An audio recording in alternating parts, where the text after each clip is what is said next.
혹시 시발 택시라고 들어보셨어요? 발음에 좀 주의해야 하는데.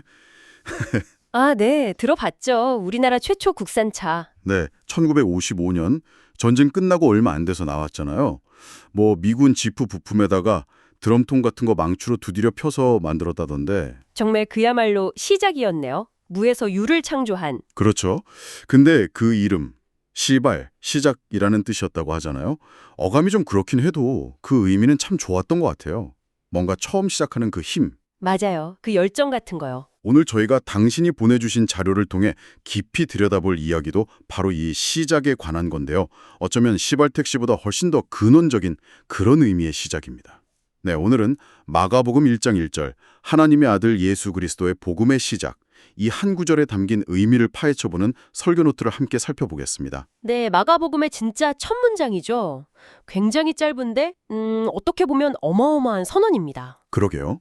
근데 흥미로운 게 마가가 왜 이걸 그냥 복음이다 이렇게 안 하고 굳이 복음의 시작이라고 했을까 하는 점이에요. 맞아요. 시작이라는 말이에요. 네, 뭔가 특별한 의도가 숨겨져 있는 것 같다는 거죠. 그래서 오늘 이 구절을 보면서요. 이 시작이란 말이 도대체 왜 중요한 건지, 그리고 그 구절을 이루는 다른 핵심 단어들이 있잖아요. 네, 예수 그리스도. 네, 예수, 그리스도, 또 하나님의 아들, 복음, 이런 단어들은 또 어떤 의미가 있는지, 그리고 이게 다 오늘 당신에게는 어떻게 연결될 수 있을지 같이 한번 파헤쳐보려고 합니다. 좋습니다. 자, 그럼 이 흥미로운 시작의 세계로 한번 들어가 볼까요? 네, 마가복음 1장 1절 하나님의 아들 예수 그리스도의 복음의 시작. 이게 문장 구조부터가 좀 특이해요. 보면 동사가 없어요. 그냥 명사들만 쭉 나열된 느낌? 네, 맞아요. 꼭 무슨 제목이나 간판처럼 느껴지죠. 네. 근데 왜 저자 이름을 넣어서 마가의 복음 이렇게 안 하고 이런 식으로 표현했을까요? 여기서 가장 먼저 주목해야 할 단어가 바로 그 시작, 헬라어 원어로는 아르케입니다. 아르케. 네, 이게 마가복음 전체를 통틀어서 제일 처음 나오는 단어예요.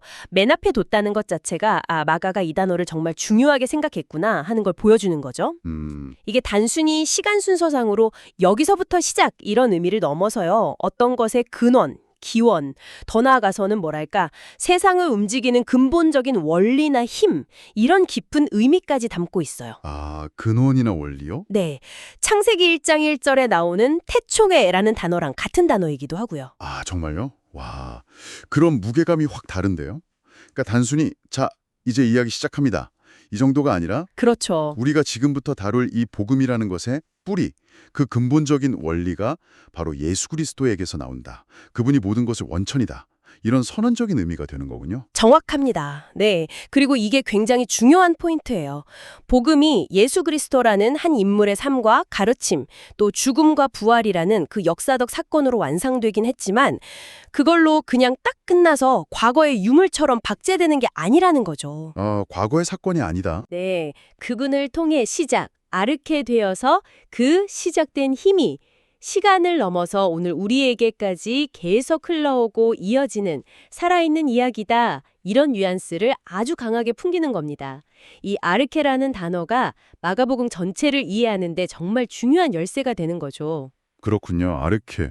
그럼 그 시작되는 내용의 핵심, 바로 하나님의 아들 예수 그리스도에 대해서도 좀 더 봐야겠네요. 먼저 예수라는 이름부터요. 자료 보니까 당시에는 꽤 흔한 이름이었다면서요? 네, 맞아요. 그 예수는 원래 히브리어 이름 여호수아를 헬라식으로 부른 건데요. 여호수아요? 네, 뜻은 여호와는 구원이시다. 구약 성경 보면 이 이름을 가진 중요한 인물들이 딱 떠오르죠. 네. 가나안 정복의 여호수아. 그렇죠. 이스라엘 백성이 이끌고 약속의 땅 가나안 정복한 지도자 여호수아. 그리고 또 한 명 중요한 여호수아가 있는데 혹시 기억나세요? 성전 재건. 맞습니다. 바벨론 포로 생활 끝나고 돌아와서 무너진 성전 다시 세울 때 앞장섰던 대제사장 여호수아.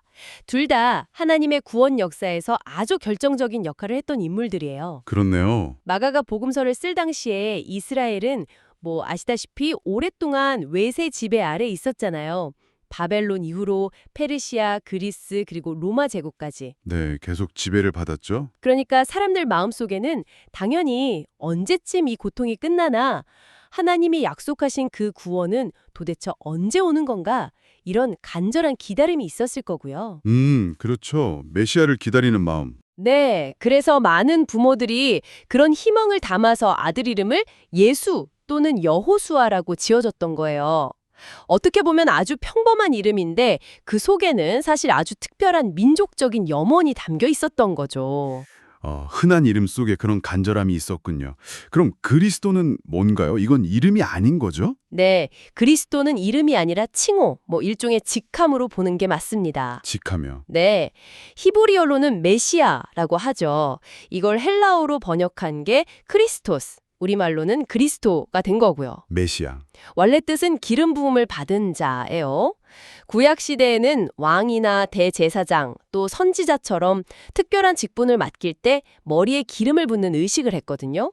이게 하나님께 공식적으로 임명받았다 이런 표시였어요. 아하. 근데 시간이 지나면서 이 기름 부음 받은 자, 즉 메시아라는 말이 이스라엘 백성들이 정말 오랫동안 기다려온 그 이상적인 구원자, 다윗 왕의 후손으로 와서 자기 민족을 로마 압제에서 구하고 하나님의 나라를 세울 위대한 통치자, 이걸 가리키는 아주 중요한 용어가 된 거죠. 구원자, 통치자. 네, 그러니까 마가가 예수 그리스도라고 딱 썼을 때 이건 여러분, 저 나사렛 출신의 예수가 바로 당신들이 그렇게 기다리던 그 메시아, 그 구원자입니다. 이렇게 아주 힘줘서 선포하는 거랑 같아요. 평범한 이름 예수 뒤에 정말 어마어마한 선언이 딱 붙은 거죠.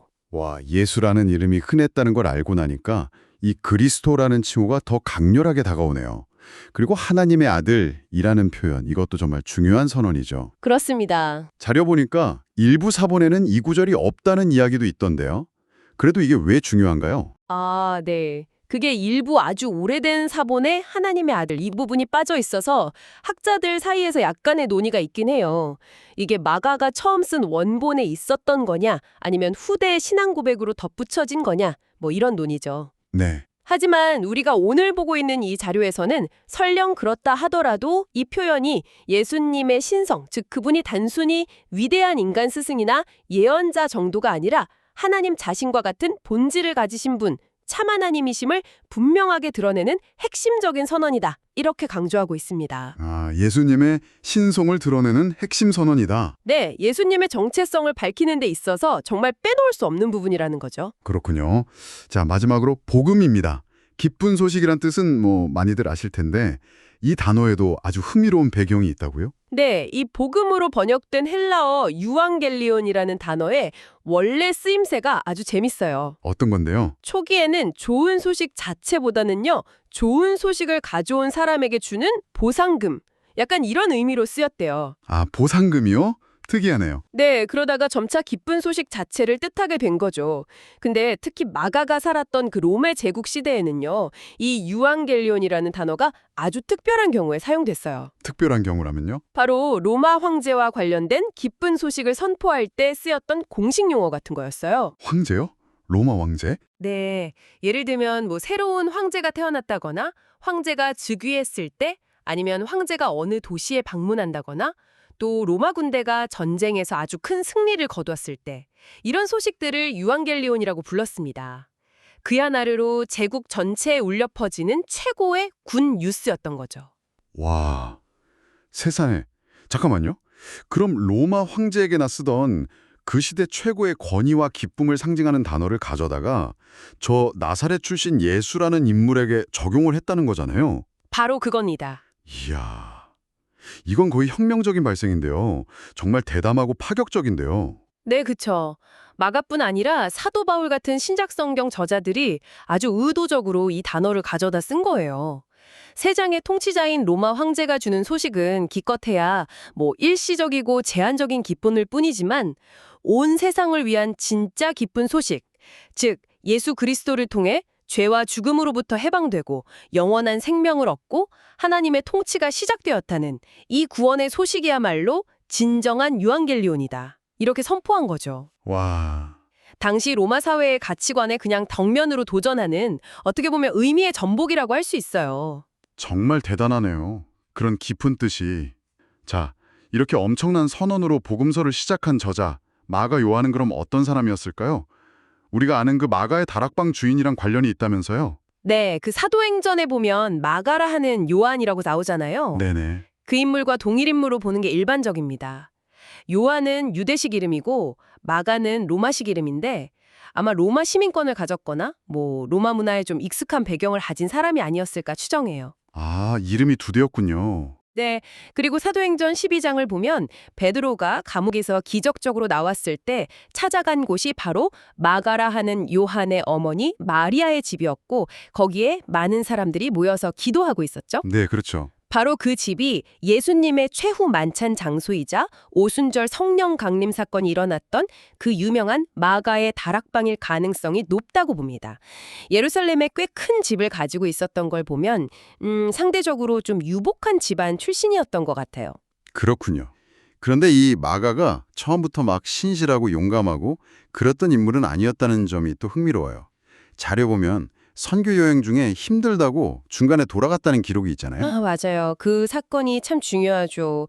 사도행전 13장에 보면 바나바하고 바울이 1차 선교 여행을 떠날 때 마가 요한을 조력자로 데려가거든요. 네. 그런데 키프로스 섬사역을 마치고 지금의 터키 남부 해안 지역인 버가라는 곳에 도착했을 때 마가가 갑자기 팀을 떠나서 혼자 예루살렘으로 돌아가 버려요. 왜 그랬을까요? 정확한 이유는 안 나와 있지만 아마도 그 지역에서 이제 내륙 산악지대로 들어가야 하는데 그 길이 굉장히 험하고 위험했거든요. 강도도 많고. 그래서 아마 그 어려움과 두려움을 견디지 못하고 포기했던 게 아닐까 그렇게 추정들을 합니다. 아, 중요한 선교 임무 중에 포기하고 돌아갔다니 뭐랄까 좀 실망스러운 모습일 수도 있겠네요. 그 역시 처음부터 완벽했던 건 아니군요. 그렇죠. 그리고 이 일 때문에 바울은 마가를 상당히 못마땅하게 생각했어요. 그래서 나중에 2차 선교 여행을 떠날 때 바나바는 마가를 다시 데려가자고 했는데 바울은 절대 안 된다고 버텼고 결국 이 문제로 두 지도자가 엄청나게 다투고 갈라서기까지 했죠. 와, 그렇게 심각했군요. 네, 하지만 중요한 건 그 이후의 마가의 변화예요.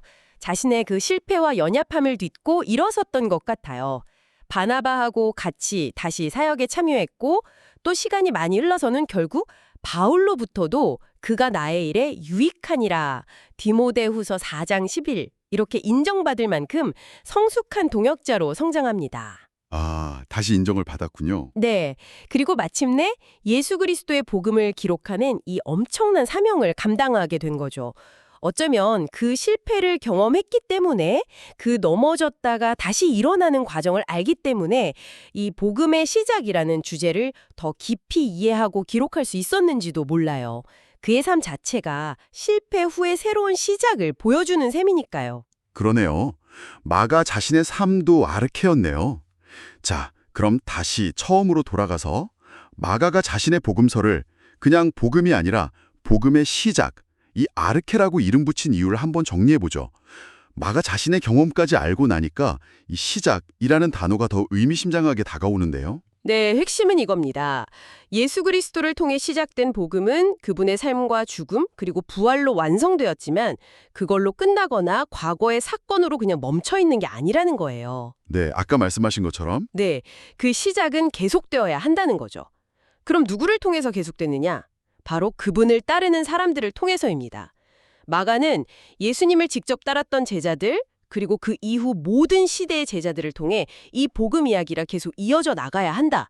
이걸 그의 책 첫머리에서부터 아주 강력하게 선언하고 싶었던 거예요. 아, 이어지는 이야기라는 거군요. 네. 그래서 마가복음을 쭉 읽어보면요. 예수님의 그 놀라운 행적과 가르침만큼이나 그분을 따랐던 제자들의 모습, 즉 제자도가 굉장히 중요하게 다뤄져요. 제자들의 모습이요. 네. 그런데 그 제자들의 모습이 뭐랄까 마냥 훌륭하지만은 않다는 게 또 흥미로운 점이죠. 맞아요. 저도 읽으면서 좀 놀랐어요.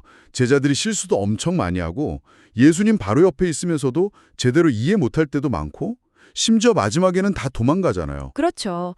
예수님을 가장 가까이에서 보고 배웠는데도 여전히 인간적인 욕심에 사로잡히기도 하고 누가 더 높으냐 막 다투고 그랬잖아요. 네, 맞아요. 그러다 두려움 때문에 결정적인 순간에는 예수님을 부인하고 배신하기까지 했죠. 겟세마네 동산에서 다 도망쳤고 베드로는 3번이나 부인했고 그들의 실패는 참 뼈아픈 기록이에요. 인간적으로는 이해가 가기도 하지만요. 네, 그렇죠. 근데 역설적이게도 바로 그 제자들의 실패와 연약함이 오늘 우리에게는 큰 울림을 주는 것 같아요. 왜냐하면 그들의 모습에서 우리 자신의 연약함을 발견하기 때문이죠. 우리도 믿음으로 살려고 애쓰지만 얼마나 자주 넘어지고 실수해요. 네, 그렇죠. 중요한 건 이거예요. 부활하신 예수님은 바로 그 실패했던 제자들을 다시 찾아가셔서 용서하시고 그들에게 다시 세상을 향해 나아가서 복음을 전하라는 사명을 맡기셨다는 점이죠. 아, 다시 기회를 주신 거네요. 네, 하나님의 아들이 시작하신 이 위대한 복음은 참 아이러니하게도 이렇게 부족하고 실패했던 제자들의 순종과 회복을 통해서 온 세상으로 퍼져나갔습니다. 마가는 그들의 성공뿐 아니라 실패까지도 가감 없이 보여주면서 우리 역시 넘어질 수 있지만 다시 일어나서 그 복음의 시작을 이어가는 존재가 되어야 한다. 이걸 가르쳐주는 것 같아요. 아, 그 말씀 들으니까 당신이 보내주신 자료에 나왔던 목사님의 가족 이야기도 좀 비슷한 맥락으로 와닿네요. 그 목사님 어머니가 가족들에게는 복음의 시작이셨지만 모든 친척에게 복음을 전하지는 못했다는 그 솔직한 이야기가 있었잖아요. 아, 네. 그 이야기가 바로 이 시작의 의미를 현실적으로 아주 잘 보여주는 예시 같아요. 우리 각자가 처한 자리에서 완벽하지는 않더라도 복음의 시작점이 될 수 있다는 거죠. 시작점이요? 네. 그 어머니가 모든 친척을 다 구원하지는 못했을지 몰라도 남편과 자녀들에게 신실하게 믿음을 보여주심으로써 그 가정에 복음이 뿌리내리는 시작이 되신 거예요. 그 결과로 목사님 같은 신실한 믿음의 사람이 나올 수 있었던 거고요. 그렇군요. 이건 우리에게도 큰 위로와 도전을 준다고 생각해요. 내가 모든 사람에게 영향을 미치거나 모든 면에서 완벽한 신앙인의 모습을 보여주지 못할 수도 있어요. 하지만 내가 내 자리에서 진실하게 믿고 살아가는 그 모습 자체가 누군가에게는 복음을 만나는 첫 경험, 즉 복음의 시작이 될 수 있다는 희망을 주는 거죠. 삶으로 보여주는 것. 네. 중요한 것은 복음에 대해 말로만 그럴듯하게 설명하는 게 아니라 우리의 삶으로 그 복음을 살아내는 것. 그래서 주변 사람들이 우리의 삶을 통해서 아, 저게 예수 믿는 사람의 삶이구나 하고 자연스럽게 느끼게 하는 것. 그것이 바로 우리가 감당해야 할 복음의 시작, 역할이라는 점을 자료는 강조하고 있습니다. 오늘 저희는 마가복음 1장 1절 하나님의 아들 예수 그리스도의 복음의 시작이라는 이 한 구절 속에 담긴 정말 깊고 풍성한 의미를 함께 탐험해 보았습니다. 무엇보다 시작, 즉 아르케라는 단어가 단순한 시간적 시작점을 넘어서 모든 것의 근원이자 계속 이어지는 생명력 있는 이야기라는 점이 아주 인상 깊었습니다. 네, 맞아요. 예수 그리스도를 통해 시작된 이 구원의 깊은 소식은 그저 2000년 전 과거에 묻힌 이야기가 아니라는 거죠. 실패했지만 다시 일어선 제자들을 통해 그리고 수많은 믿음의 사람들을 거쳐서 오늘 당신에게까지 이어져 온 살아 숨쉬는 현실입니다. 마가는 그의 복음서 첫머리에서부터 이 역동적인 연속성을 선언하면서 우리 각자가 이 위대한 이야기의 현재 진행형 참여자임을 일깨워주고 있는 것 같습니다. 네, 참여자.